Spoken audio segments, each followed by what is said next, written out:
I'm going to let you into a bit of a showbiz secret now here. We all know him as a little person in films, but I don't know if I should be saying this, but it's all fake. CGI, cost millions of dollars. He's actually as tall as me. Isn't that right, Verne? Sure. It is. OK, let's please get him out. Will you please welcome Mr. Verne Troyer, ladies and gentlemen.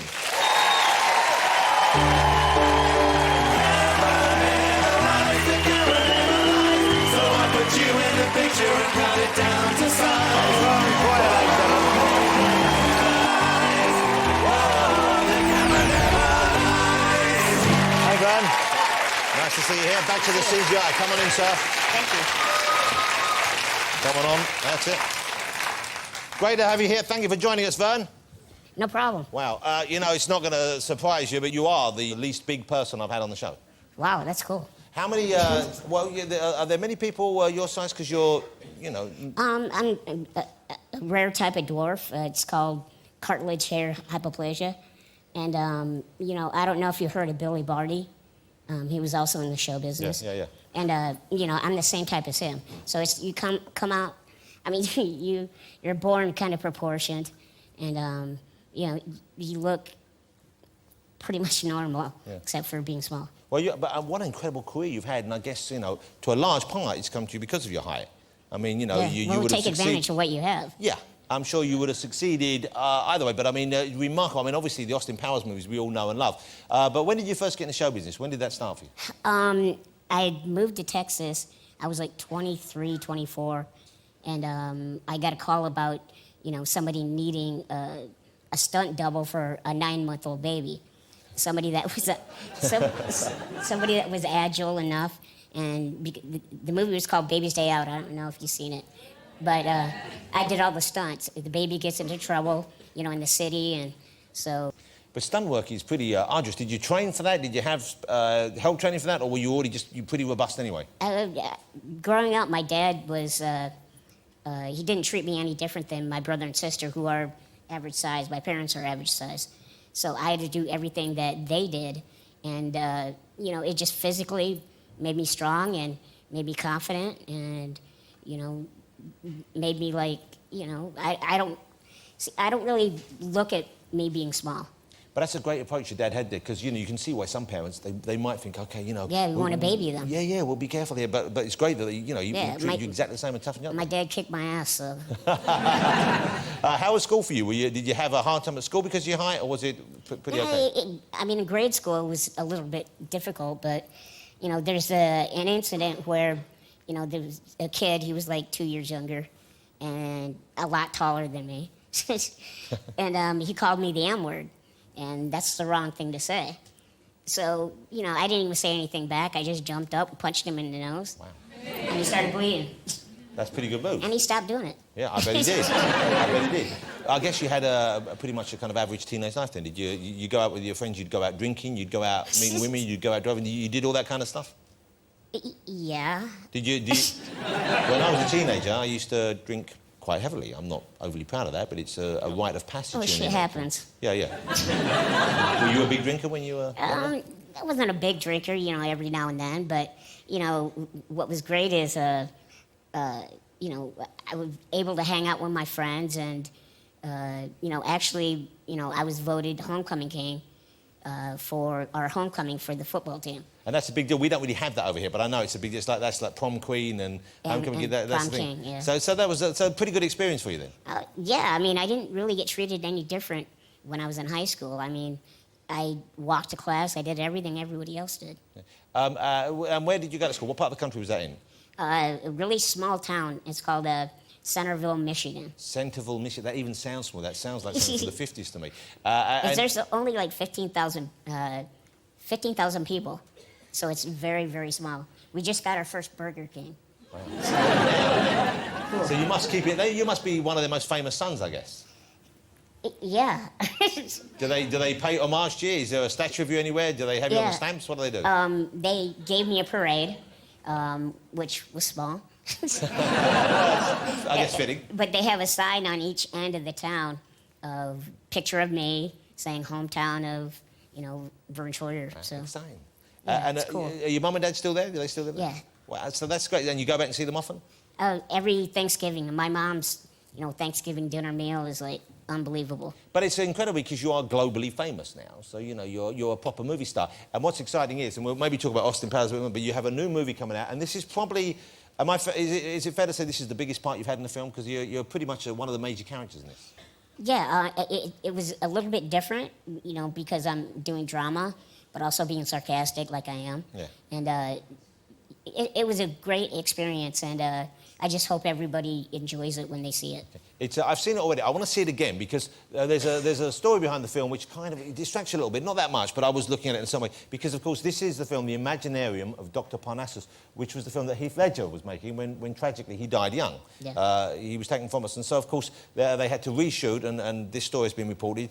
Other actors, friends of Heath and friends of his family, stepped in to fill in the role. And it kind of works because of the peculiar nature of the movie, doesn't it? Yeah, I mean, it's kind of, you know, it's hard. I don't really want to say this, but it's almost like it was meant to be because it flows so well.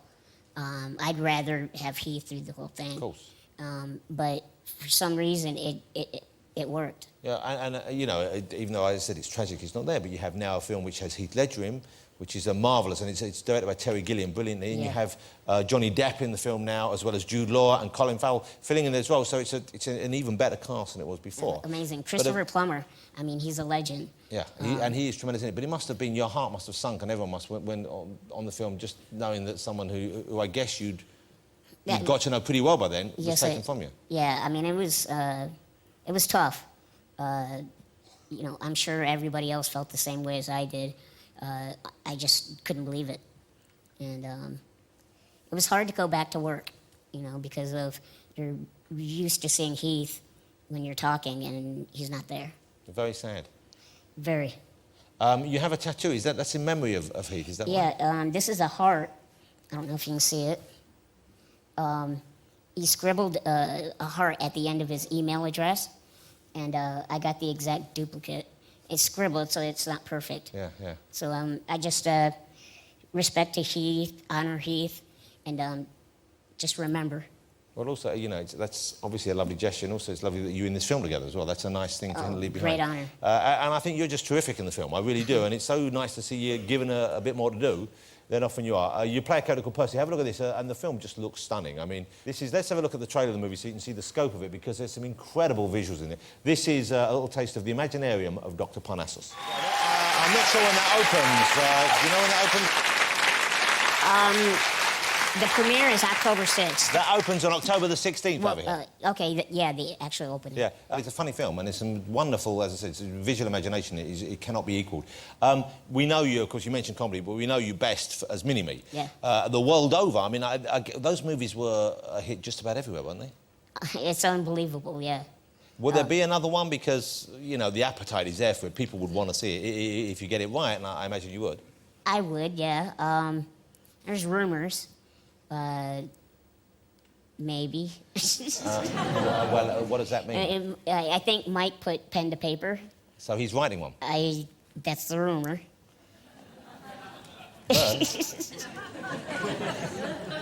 Stop messing with our minds. I got to. I'm going off you right now.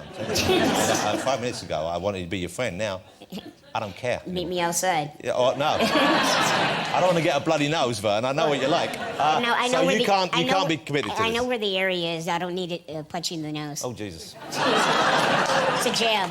Yeah. It's hanging a lot lower than it used to, though. You might want to... Oh, it's a punch down? Go near the knees. So, in theory, there's a chance that we might see another Austin Powers movie. Yeah, I believe so. I mean, you know, The Love Guru was a great experience, and for me, I thought it was funny. But I think Mike, you know, really enjoys doing the Austin Powers, so I think, you know, it will be back, and I would love to be back in it. He's quite an unpleasant and evil character, Mini-Me, isn't he? Do you enjoy that side of him? Oh, hell yeah. You know, what was really great was I actually was in that pillowcase, but they gave me, like, a hockey, you know, goalie hat, so and he hit me so many times. I got a headache.